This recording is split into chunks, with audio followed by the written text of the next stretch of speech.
Hey, what's up, everybody, and welcome to another episode of the Link Entertainment Podcast. If this is your first time checking in with us, and you're not really sure what in the world the Link Entertainment is, I'm going to go ahead and tell you.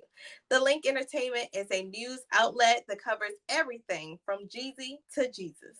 So for the hottest stories, you can go ahead and visit thelinkentertainment.com and see everything that we got going on. You can follow us on all social media platforms at the Link ENT. And wherever you are listening to this podcast at, please make sure that you like, subscribe, follow us, leave a review. We definitely want to hear from you guys. What do you think about the shows and the content and the topics that we're speaking on? If you have any suggestions, definitely let us know. We're reading the comments, and we definitely want to hear from all of our supporters. And speaking of you guys being supporters, if you could make a monthly monetary donation, we would really, really appreciate that. If you're on our podcast site, you'll see a little heart. And if you click on that, you can go ahead and support.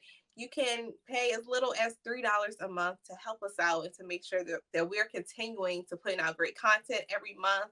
And if you don't see a heart, you can look in the show's description and click on the supporter link. All right. Now, today is a very special show because this is our 10th episode. We are 10 episodes strong, y'all, and I'm so excited. All right. And if you don't know who I am, I'm Leah Selena. So make sure you follow me on Instagram at Leah Selena _. That's LeahSelena _. And for our 10th episode, we have a near and dear friend of mine who will be joining us. He's a strong, powerful Black man, and he's an entrepreneur. So we going to support the Black man with his business. So let me go ahead and introduce to you guys Emir Horton. Hey, Emir. What's the deal? Thank you. I love that introduction. Yes, thank you. Let me go ahead and put your little credentials up so they can follow you on the gram and whatnot. Appreciate it. Thank you for having me.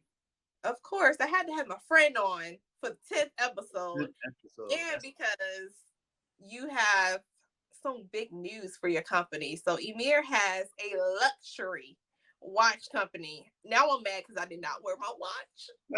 No, I got every Yeah, watch in the original collection in this yeah, house. you do. You do. I'm gonna give you a pass for not wearing it today. As long as I know it's in the house, we all good. In the house, okay? All three. So Yeah. Eartha Watch Company, earthawatches.com. Go ahead and while you listening, go ahead and pull up another tab and look at earthawatches.com and go ahead and browse and go get you Yeah. one. Get one of these. And you have a brand new collection that is dropping very soon and it's on pre-order. So why don't you go ahead and tell us about that? Yes, it is our most anticipated collection. Um, it's our Vision collection, and what inspired me to make this collection was really because we are now going into our fourth year of business. It will be 4 years since I launched the company on September 1st, 2024.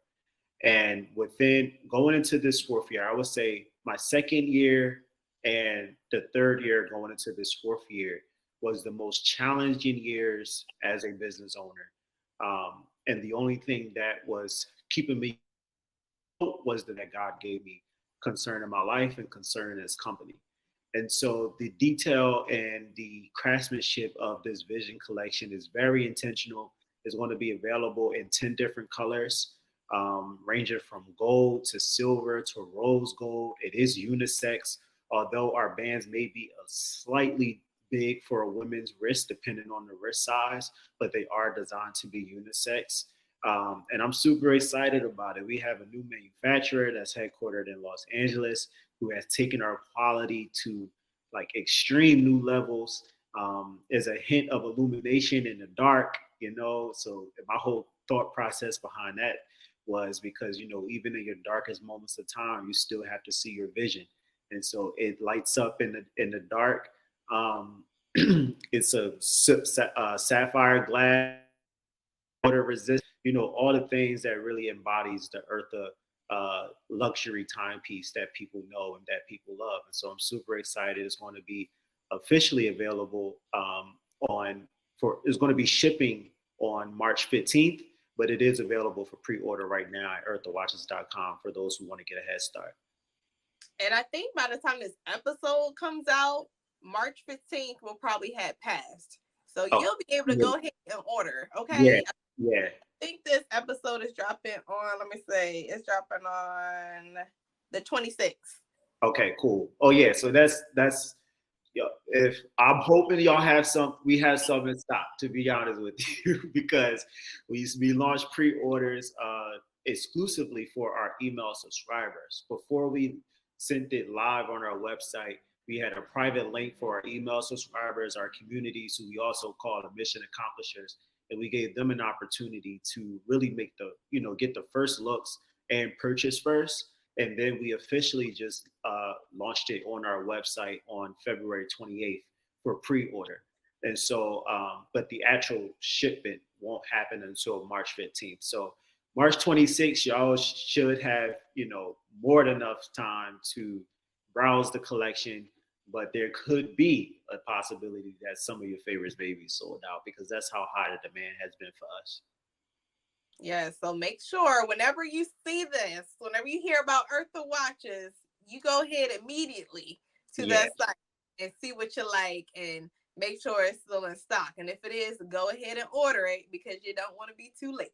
Yeah, you got to be on time. If you're not on time anymore. And I know you're wearing a watch from the new collection, so can we see it? Put it up to the camera. Let me see. Here we go. Oh, hold on. Let me zoom in on that. Hold on. Yeah, there we go. Yes. So this is, I know it looks brown a little bit, but that's okay because it's actually rose gold. And that just also shows the versatility of this product that we have created in our collection. So it also has a day of the week, and then also your calendar day. It is like a dome-shaped case in crystal, make it more, unique and authentic to the luxuriousness of our brand. And so, yeah, this is it right here. What I love about this collection, again, it's the versatility of it, because you can wear this with a sweatshirt like what I'm wearing right now, or you can wear it with a suit and tie. And that's what our customers really have enjoyed about, Eartha brand in general. And what makes us unique is the versatility, and it adds a touch of luxury to any attire. And Emir, can you put the watch up one more time? And can you show us which parts of it illuminates in the dark? Oh, yeah. So on the hands, you see on the tip of the hands is white. Mm-hmm. I can see. Yeah, that's the part that illuminates in the dark. I like it. This is nice. And this is rose gold, right? It's rose gold. Yes. I love it. I need me one. Made for both men and women. I got the original rose gold, but this is different. All right, too. And that's coming back to, because that actually was going to be a limited edition. I wasn't going to bring that back, but people love it so much. And since it's been sold out, we get so many messages and emails and things. When are you restocking? I'm like, okay, I guess I want to bring this back, as well as the Persevere model too. We're bringing that back as well eventually, because people want it. Yeah, that rose gold was nice, so I can definitely see the demand for that one. Yeah, you got to bring it back. Yeah. Maybe that's your limited edition, like every year right before Valentine's Day, like Christmas in February. Like it's the one time of the year you can get this watch. Yeah, you can only get it for a certain time period. I actually like that. That's a good idea. Yeah. Mess around. Another thing I want to talk about is you just got honored this week in New York City at the Young, Gifted, and Black Entrepreneurial Awards. Yes. That's amazing. Yes. First, so what was that experience like for you? What did you do when you found out that you were being honored at the event? Man, I'm still processing it. When I got the email that said I was being honored and I had this date to accept the award, I'm like, man, it was one of those highlighted moments, and I would say wink from God to let me know, that I'm doing the right thing, like I'm on track. um, that award, it was the Strategic Vision Award specifically, the Black Entrepreneur Award. So I'm like, man, I'm about to launch a collection, which is the Vision Collection. And now I'm being honored with an award for a Strategic Vision Award. And I was just thinking about it, and I'm like, man, like this is truly God at this point. Just letting me know, that I see everything. You're not in this alone. Because being a business owner is one of the hardest things I have ever done in my life. And intentionally to choose not like doing this really full time, not knowing what I'm doing really. I'm just going with God, and trusting God in what I'm doing. And it's hard because I didn't have a background in business or entrepreneurship or anything. I really just pushed myself into this thing, and so to see someone who is worthy enough to get um, recognized for such an accomplishment, it was very humbling because not only did I get the Strategic Vision Award, but I also got a citation of honor and recognition from Congress members and politicians, in New York City, Queens, New York specifically, the president of the Queensboro, So I'm like, man, like I'm on the radar of these people now and completely different in a whole nother city that I didn't even grow up in, is really treasurable to me. And it's just one of those stamps where, just keep going because you got this. Stop second guessing yourself. You're not inadequate. You have what it takes to really build this brand into $1 billion business that I envision it to be, So I'm still taking this moment in, to be honest, because I had all my friends and family there, flew in, you were there, my my grandmother Eartha was also there, and she's still telling that was a really nice event, So to even share that moment with her, because I named the company after her, was a very very treasurable moment, and it's gonna be cherished forever. And we had like elite seating at this event. Like I Yeah, was out, like we had the best seats in the house. Your whole family was like front and center in the yep, front, and then we yeah. were right behind them in the middle of everything. I'm like, okay, every people get honored tonight, but Emir is the honor. Okay, the honor. No, we had a good time. We did. It was fun, and we haven't seen each other in a long time, so Yes, to get right, together. And it was right. I'm glad it was a celebratory occasion that we could get Yeah, together. yes, me too. And you mentioned, how entrepreneurship is very hard, it's filled with a lot of growing pains. So I always like to ask entrepreneurs, like, what were some of the hardest obstacles that you faced, especially in the beginning stages of building up your company? Yeah, it's very interesting because I it was a blessing and a curse. It being sold out um, was one of the hardest obstacles I actually had to face. In the beginning, it was like, oh yeah, it's cool. Like when I saw the inventory getting low, I'm like, oh nice. People are buying it, they're supporting, cool. And then once we got to around like maybe 15 units left in stock, I was like, oh snap, wait. Now if we're completely sold out, that means ain't no more money gonna be coming in. So we sold out our first color, I would say, within like the first year of our business. And then like following, it took us about maybe 2 years, almost a year and a half to restock. And the problem was that we lacked funding. We lacked, having access to that capital to be able to sustain our inventory levels. And so seeking funding and, is to create this kind of watch, this quality, is not cheap. And I have parted ways with my previous manufacturer, which is why it took me so much longer, because that manufacturer, it cost us less than what it costed now. So we really could have, you know, partnered with our first manufacturer first, but I didn't want to do that. There was some things that I just didn't like with them. And, I really wanted to work with someone here who was here in the States for multiple reasons. And so I said, you know what, I'm gonna just have to work completely hard to get some kind of funding and support so that I can move forward with the manufacturer partners that I want to work with. And so we ended up getting a grant from Famous Amos. So super grateful for them. We won $50,000. We competed in a pitch competition against 3,000 Black-owned businesses, and we were one of three to win that grant. And that helped us to really jumpstart the company and start over in a sense and move forward with this next, manufacturer that we've partnered with and that we completely are grateful to be in partnership with them. So yeah, that was the biggest obstacle is being sold out. Now, no, we can't sell out anymore. Nah, the goal is to never sell out because people get frustrated. Like people were getting whole attitudes because we were sold out, and I'm like, I appreciate that, and I really want Eartha to be on your wrist too. But just sign up for an email list, and you could be the first to know because there's nothing I can do really, right now to support that. And that really bothers me when I can't meet the needs of our clients. So yeah, but we overcame it, and then we on to the next thing. I'm so happy. I'm so proud. Yo, this is my best friend. Okay. This is best friends. I done seen him work his butt off. I done seen the drawings of the watches. Okay. Him finding the manufacturer, the growing pains, him having a beautiful website. Like the website is bomb, y'all. Yeah. This is really a luxury watch company. Okay. It's giving luxury. Yeah. And the website, the photo images. I'm like, Emir, where are you finding the photographers and the graphic designers? Like, this is amazing.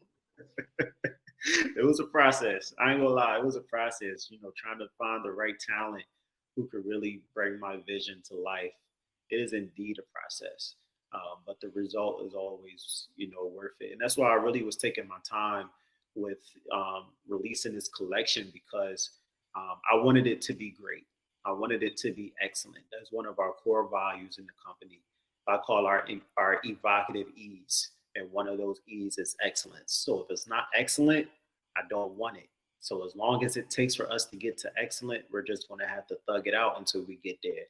And so, yeah, everything has to be right.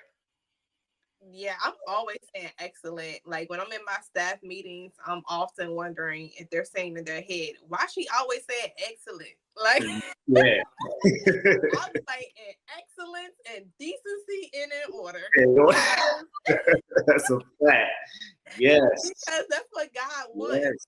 And even if I'm not completely there yet, if that's the vision, you're right. Then we can't go wrong. We're going to get there and be just about perfect at it one day in the near future. Like that's the goal. We got to do everything in excellence and in decency and in order because that's how God expects us to operate, and we have to do things as if we're doing it for the Lord, even if no good dirty balls that's getting on your nerves. Yeah, right. But people don't understand that until it's theirs, oftentimes, including our team members. They don't take it as serious. They don't really see, they don't understand why, our expectations has to be met in the spirit of excellence, because everything is intentional. Like if I say I need something done by a certain time, I need it done by a certain time because it's a part to something else that you may not know about, because you don't need to know about it. I need you to do this task while the next person do this task.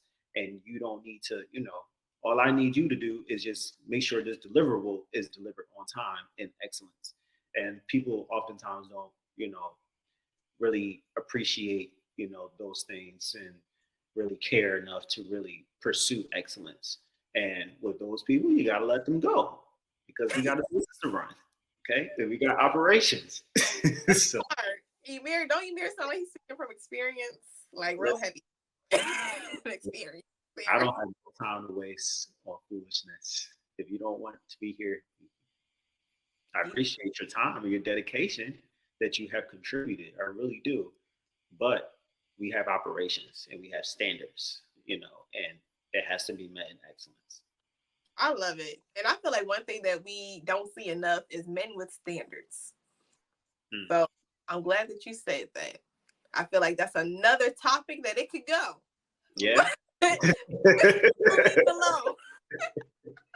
Certainly. You're gonna leave that alone for now, Emir.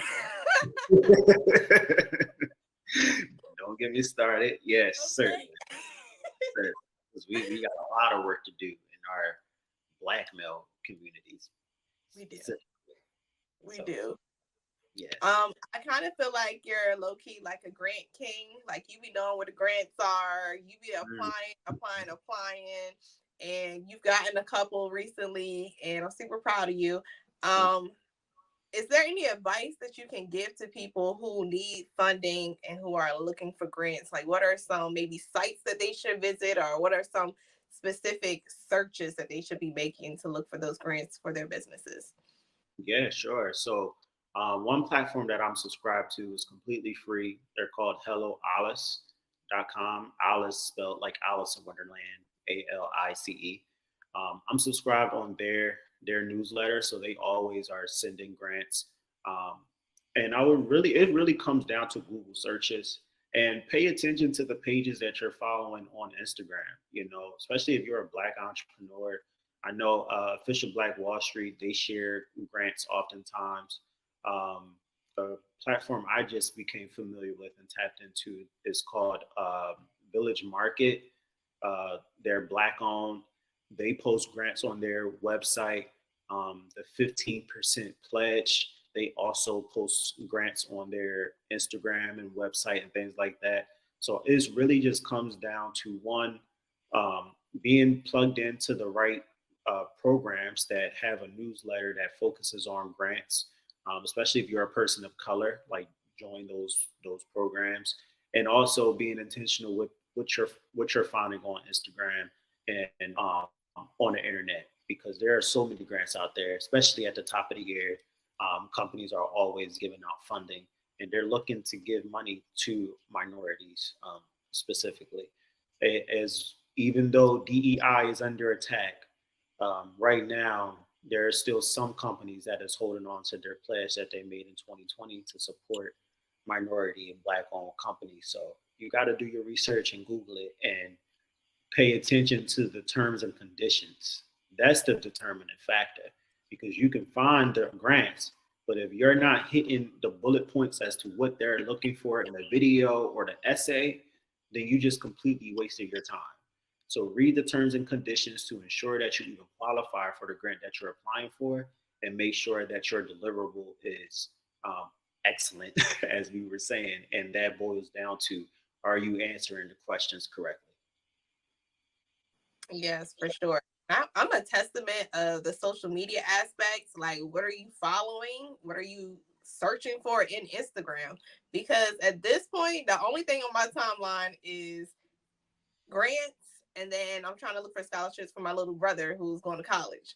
So Mm. it's nothing but grants and scholarships, and I'm saving them. Like I created like uh what's it called? Like a save collection that Mm. says grants. It's labeled grants. And so every time I see one, I go ahead and save it there. And if I see a scholarship, I'm sending it to my brother. So Instagram is picking up that I'm saving that type of content and I'm Right. saving that type of content. So it's Yeah. automatically just pushing all of that to my timeline, even if I'm not following those accounts. Yeah.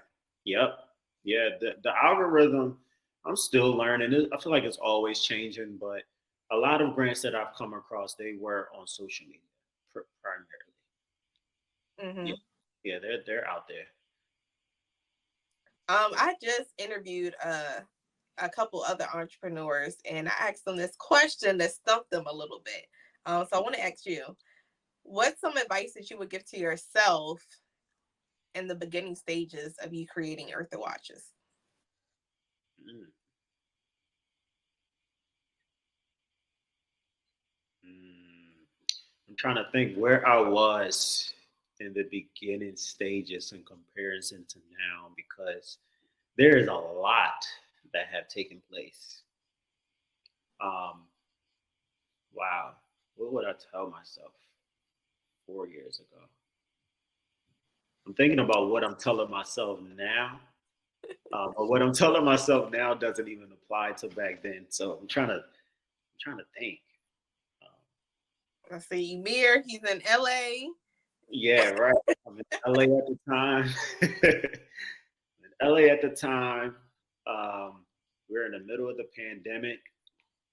Mm-hmm. Mm. You got your sketchbook. You got the drawing of the watch. You looking for a manufacturer. I would tell myself what I didn't know now.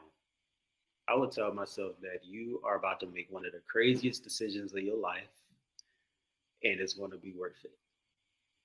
You are making one of the craziest, hardest decisions of your life, and it's going to be worth it. I would tell myself that because when I stepped into entrepreneurship and being a business owner, I didn't know what I was getting myself into at that time. I just knew that I wanted to create my own watch brand, and I saw it being a household name around the world, and people were going to love it. I didn't know the fine print of all of that. I didn't know the blood, sweat, and tears, that are shed when nobody's watching.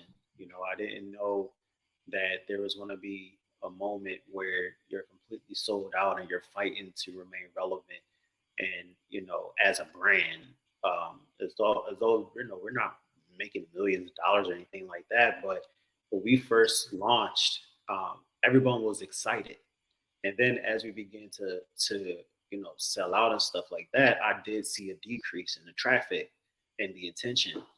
And it was very, challenging because now I feel like I have to reintroduce Eartha to the world. And Mhm. so when I first launched, um, if I were to tell myself something back from when I first launched, it would say, "You don't know what you're about to get into, brother, but it's worth it. I promise you. Just keep going. Just keep going." Throughout this process, I know you've hit a lot of highs and lows, and you had a lot of accomplishments, and big things happen for your company. What are some of the what are like top two moments, highlight moments in your journey of entrepreneurship with Eartha Watches? Yeah, it was certainly the grant, the $50,000 grant, for sure from Famous Amos, because that I was in the process of moving to Atlanta when the deadline of that grant was coming up, and I didn't apply because I'm like, I don't have the energy for it. I don't feel like doing it. Then they sent out an email because I'm on their email list, and they were like, we extended the grant for a week. And when the day of the deadline, I felt like this huge burden, and I know now that it was God telling me that I was supposed to have applied for that grant. And so when they sent that email talking about the extension, and then I ended up winning with a 0.003% chance of winning. That solidified, like that. That's the number one thing. Um, the second piece, there's so many highlights, to be honest with you. The second piece, I would say, was when Pinky Cole. Those who don't know Pinky, she owns Slutty Vegan. Um, Pinky Cole, and her husband Derek have Eartha on their wrists, and Eartha, when she received her Eartha, she was on Instagram Live and was showing it to her followers and everything who were tuned in. And she opened up the Eartha watch, and first thing she was like, "This is really nice," and it smelled like cologne. The watch smelled like money, and she was giving us compliments on our products because what we do is we spray our boxes so that way, as soon as you open up the box, there's like a hint, like a scent that comes to you as soon as you I, open it up. Say it again. I said I did not even know that. Yeah, well, we back when you bought, our premier timepieces, we didn't incorporate that in the experience. Like that's something that we just started That's doing. lit. Yeah, a little later. Yeah, the whole notion is for our clients to really gather the five human senses with Eartha. So that's why there's like a scent to really build that experience. You So better go ahead. well, the company that does it too. So somebody else do it, they got it from us for sure. I know that for sure. But I am. painting, you spray good money on that cologne too. Make sure it's good. But yeah, Pinky was like, the watch smell like cologne. It smell like money, and she's on Instagram Live, and it was very memorable because Pinky is someone who has a journey that is very similar to mine. She worked in television. She got laid off, and things like that. She lived in LA and moved back. She moved to LA the same way I did to pursue a career as a producer. And then now she has Slutty Vegan, which is now evaluated at $100 million. And so for my product to be on her wrist and to receive such compliments from her, it really it meant a lot to me because I look up to her. She's from Baltimore. Her husband is from Philly. I met her twice, in person. So yeah, those celebrity endorsements go a long way. Yeah, and Emir, I don't think the people know you from Philly. Yeah. Born and raised. Okay, I have another question from our previous interview, and I would love to hear your take on this. So we had talked about college, and just so y'all know, me and Emir, we went to college together at Delaware State University, and in my previous conversation, we were talking about, okay, like we're all entrepreneurs now. Like, did we need to go to college? Yeah. You needed to go. What's your, how do you feel? What do you think like some of the benefits are from going to college and still being an entrepreneur? Yeah. I think about that a lot actually. I do. I think it depends on what you want to go to school for, to be completely honest. Um, College to me has served me very well when it comes to personal development, more than it has professional development. College has taught me how to carry myself. I didn't see men who were my age, black men at a HBCU, really wear suits, and I mean nice suits, until I got to college. So, having that exposure to see how to present myself well, because, you know, I was raised, with my mom in the house. And so she taught me, you go to a job interview, you wear a suit, and all those things. So I had my first job interview at KFC and wore a whole suit because of what she instilled in me. But when I got to college and I'm seeing young men wear suits and ties that are really fitted and they looking clean, I'm like, okay, like that's how I'm supposed to carry myself. So it was that, also the ability of networking and understanding how important it is. I would say college has given me more access to opportunity outside of the classrooms because of internships. So, there were a lot of benefits for me, like on the personal side than it was professional now that I'm an entrepreneur. Because one thing college did not teach me is how to be an entrepreneur. It taught me how to work for somebody else.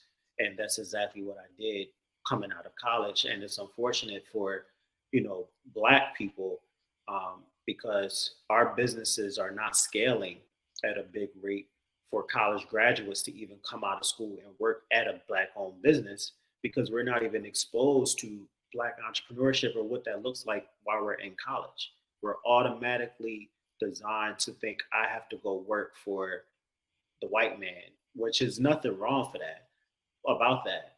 But what about owning your own intellectual property and creating something of your own coming out of college? Or what about building the foundation while you're in college so that you can eventually take it to the next level once you graduate? I wasn't really taught those things, and it was disheartening to me, as well. And there's no shade or anything to my HBCU. I love my HBCU, but even Black Wall Street, I had the opportunity to visit Black Wall Street, like stand on the soil of what is and what was Black Wall Street. And what I learned was probably less than 1% of what I was told Black Wall Street was when I was in college. Like I was told I thought Black Wall Street was just a street, not knowing it was an entire city within a city that got burned down and destroyed. So just the exposure of what entrepreneurship, Black entrepreneurship, if that's what you're looking for, college may not, I don't think it's necessary, to be completely honest. Mm-hmm. Yeah, we were saying in the other conversation that we feel like was big for networking, like Yeah. networking really huge from college. Like me and you, like went to school together, like Yeah. we linked together for a lot Mhm. outside of it and just we're both business owners, so we know what looks right, what doesn't. We know we can generate ideas off of each other Yeah. and use for people, in different areas like graphics and videos and things like that.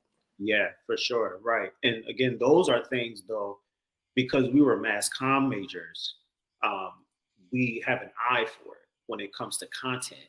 So that's why we're excelling in aspects of our business because those skills are transferable. Now, I think it's up to the individual.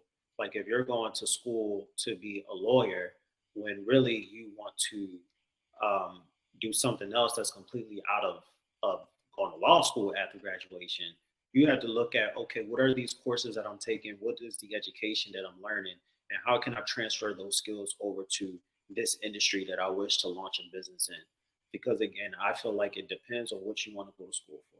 And if you want to open up your own law firm, I don't know the role for that. I know you eventually will have to, of course, go to school and learn those things. But as far as the business of your business, I feel like our education system is failing us in that part. Hmm. That's just So my opinion. I know I'm gonna get some stuff for it, but it's the truth. I can only, speak from my experience. I was not taught in the school on how to be a business owner. I just wasn't. yeah, I feel like you were taught a little more in business. Like if you major in business, you were taught a little more. Um, but I feel like too,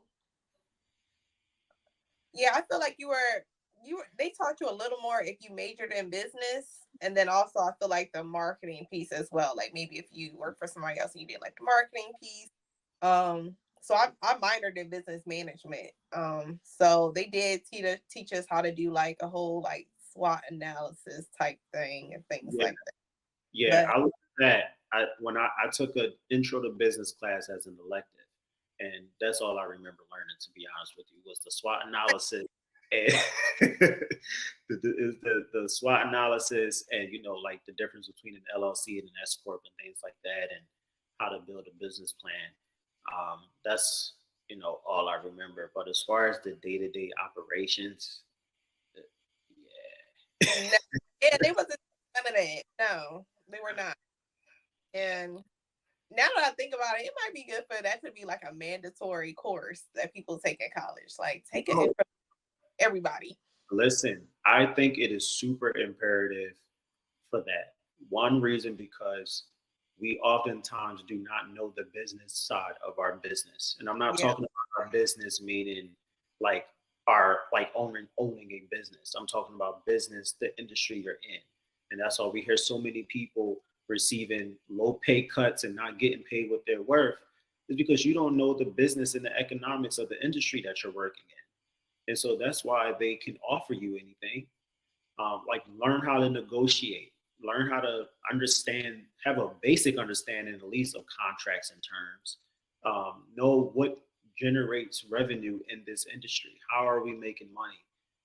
I feel like those are topics, topic courses that we need to make mandatory in our institutions because Black people, we're so below here, like at the bottom when it comes Hmm. to is understanding the business. Like having the skill and the passion is not enough. Not in this country.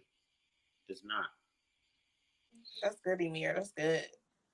Um, yeah, I definitely agree there. We should definitely do that and have that. Hmm. What would you say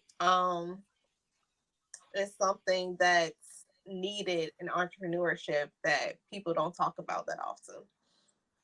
Mm. I the hard times. I feel like we're in a society that makes entrepreneurship look very glamorized, and it is. There are some very, very great moments. We talked about a few of them today, but the character building part, that's what really matters most. And I feel like that's what entrepreneurs are not talking about. They're not showing that in the highlight reel of, you having a breakdown, which was me. I had a really big breakdown inside of a coffee shop in public. because I was so overwhelmed and stressed out. I was crying in there and everything, and I don't even cry. So when it gets to that point where I'm like breaking down like that in public, I'm like, yo, like this is crazy. And those are things that we don't talk about. We always sharing the awards and the notoriety and things like that, but we're not showing the challenging moments, and the hard times and the adversity, and have to continue to show up and persevere every single day. We ain't talking about that. I wish more of us do talk about that, because entrepreneurship is not built for everybody. And as long as we continue to show the good stuff and not the bad stuff, we're going to be inspiring people to jump into something that they're not necessarily built for. And that's a problem. That's good. That's good. Yeah. Yeah. Yeah, it's definitely important to know if this is for you or if it's not. And I also think it's important to, if you are going to have a business, it needs to be something that you are truly, truly passionate about. Because Sure. you have what it takes to be an entrepreneur, but just not that one specific business. That's not the thing you need to be going in business for. Like Yeah. you love it, you gotta want it, you gotta dream it, live it, want this thing to grow. Like you gotta see it to the end. Like you gotta want this more than anything. Yeah, for sure. 'Cause there's a difference between having a business and a hobby. Like you can make money off of your hobby, but a business that comes with a whole that's another ball game, depending on where you want to go. So yes, it's important. And I hate this debate, that it's like it's like frowned upon for people to have a 9 to 5. There's nothing wrong with that. Like businesses, owning a business will require your team to work 9 to 5s. So there's nothing wrong with that. So don't even feel pressured from other entrepreneurs who live this glamorous life and are champion for entrepreneurship. And I am one of those people. I champion for entrepreneurship because I know the economic opportunity that it provides for our people and the importance of our people having ownership. However, on the flip side, again, entrepreneurship is not for everybody. And I don't want you to think that you're not doing good enough because you're not a business owner, like what you see other people doing on Instagram, because half of those people are scammers anyway, to be completely honest. Yeah, they are. Some of them are scammers, some of They- them are putting everything on their credit card yeah, right. And not paying it back. And and not, not back, yeah, living it, but right. living on the ground. For sure. For sure. And I have met some of those people who are like that, who I knew were operating like that behind the scenes. Their books wasn't clean. Their bookkeeping was all over the place. Like they don't know. So, don't be fooled. Yeah, I think the biggest thing, like more than, oh, I need to be an entrepreneur, just think about how to multiply the money that you have. I feel like that's the win. Like we all need to have multiple streams of income and know how to multiply the money that we have. So maybe you don't want to be an entrepreneur. Maybe that's not a gift that you have. But can you put your money in a high yield savings account versus a regular savings? Exactly. Like, can we do that? Can we make sure that you're enrolled in your company's 401k so you have something to survive off of in retirement? Because I will not be one of them old people who retires and then get a job at McDonald's or Walmart, like a All right. little. Yeah. That's not gonna be me. I'm not gonna say, "Oh, I'm at retirement, but now I still can't keep up my bills and I gotta work again." Yeah. No, when I retire, it's retirement. Yeah. Yeah. So let's think smart. Like, get your high yield savings account, get your Roth IRAs, get your 401k, and make sure and look do a study and make sure that you're making an accurate contribution to your 401k.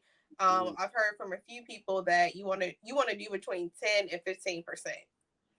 And so I know for me starting out, I started out at probably 5%, which is what my company was matching. And then my mama was like, you need to do more.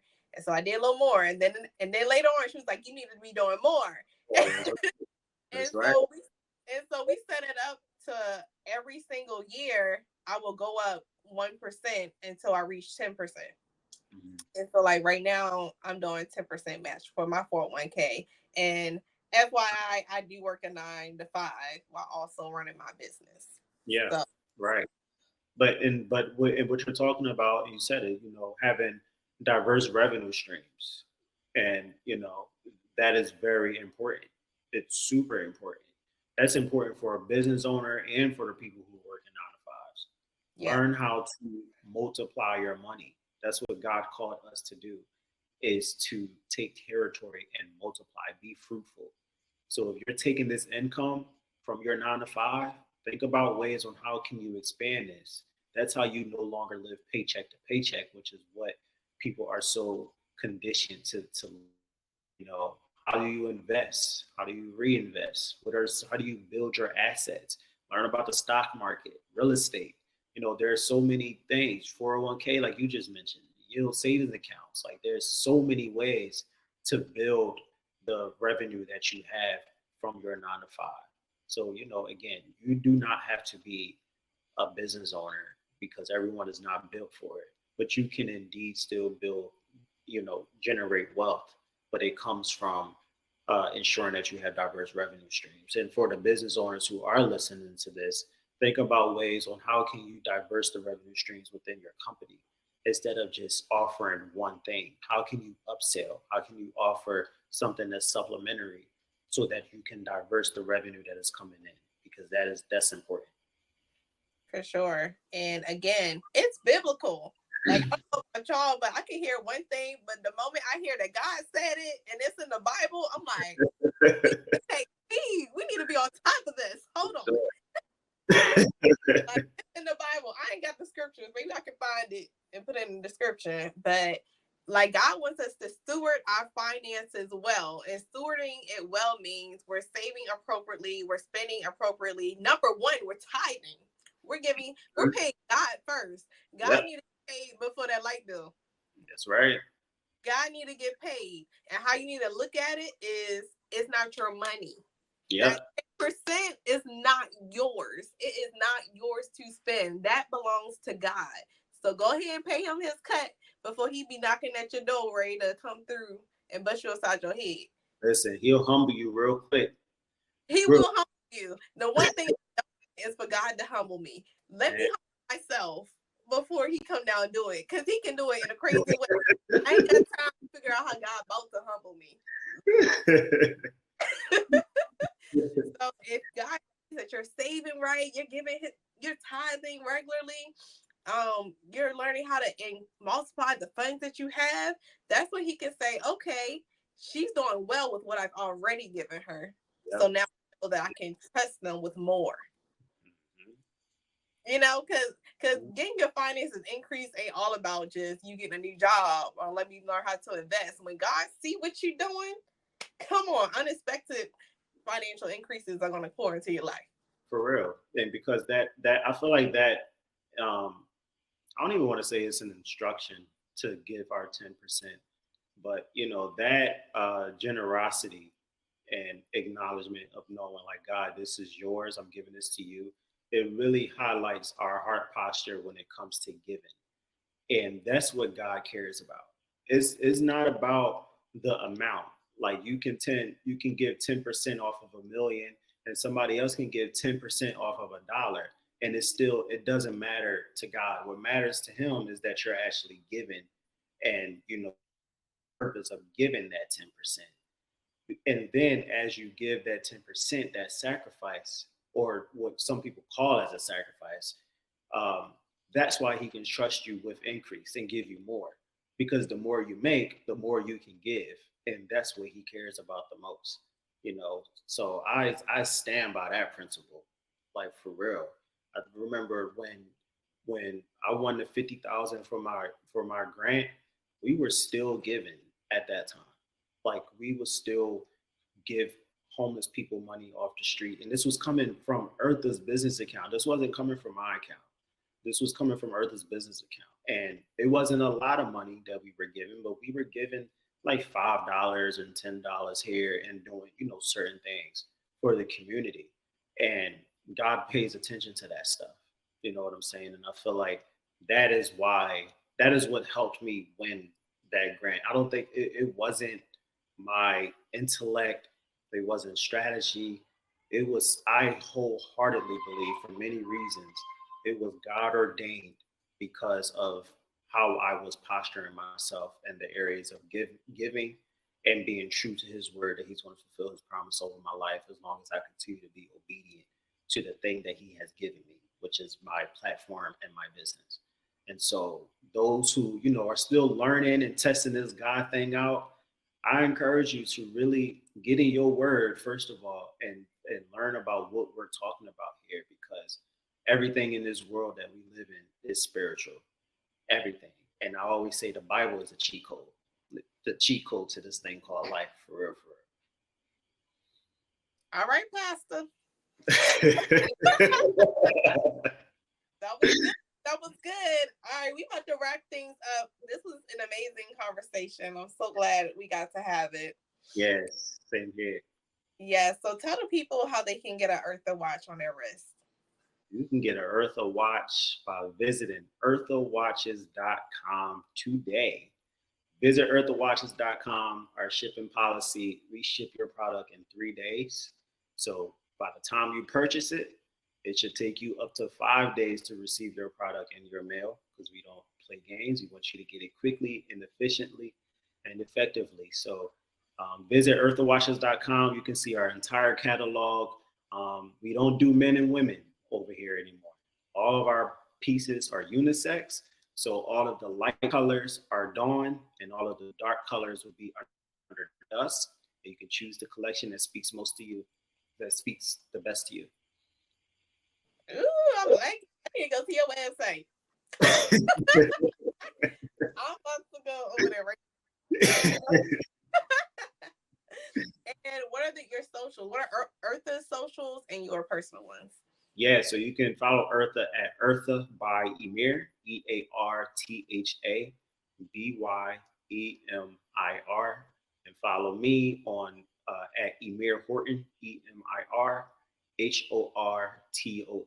and I'm on Instagram. I am a little bit on TikTok, and Eartha is on LinkedIn. We're on TikTok. We're on Instagram. We're on Pinterest. We're on YouTube. That's all 5. Yeah, we're not on Twitter, but yeah, that's where we at. Yes, and make sure you follow me too. Yes. On Instagram at Leah Selena _LeahSelena_.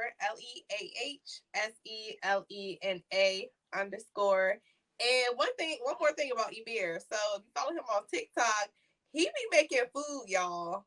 Like, he be cooking up the meals. So if you're a single Black man and you need some food recipes, Emir got you covered. It be looking good, y'all. I'm just trying to teach our brothers, like, you don't have to wait for your wife to eat good. You can cook this for yourself. That's all that is. Come on. Listen, both everybody need to learn how to cook. It's not just women. Women and men need to learn how to cook. I'm getting Emir.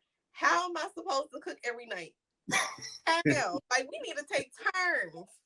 That's true. That is, and that's exactly what I was thinking when I started cooking my tutorials. Because on nights when I don't feel like cooking, or if she don't feel like cooking, I'm not about to starve myself. That's what we about to do. You can't be eating out all the time. That's not healthy. Right. Yeah, so all the men and women, we all need to get in the kitchen and figure this thing out, because I know I'm not about to be in the kitchen every day. So all of our mothers and grandmothers before us, may the Lord bless you, keep you forever and ever. If you already gone, I hope you in Abraham's bosom, as they say. I don't know how y'all did it. I know how y'all did it. Okay, let me go ahead and go, because we about to end this podcast and I'm talking about food now. Make sure y'all follow The Link Entertainment on all social media platforms at The Link ENT. Be sure to check out the hottest stories at thelinkentertainment.com. Subscribe to our newsletter, y'all. We picking it back up. We're sending email blasts out every other week. So make sure you check out our link tree in the bio of our Instagram. It's probably some other places too, but sign up. It's on the website as well. And listen, follow, subscribe, like, comment, review, all of that, y'all. Do it. Go do it right now. And then go to earthawatches.com. All right, y'all. I hope y'all enjoyed our 10th episode. I'm glad I got to spend it with my best friend. Yes. And I'll see y'all later.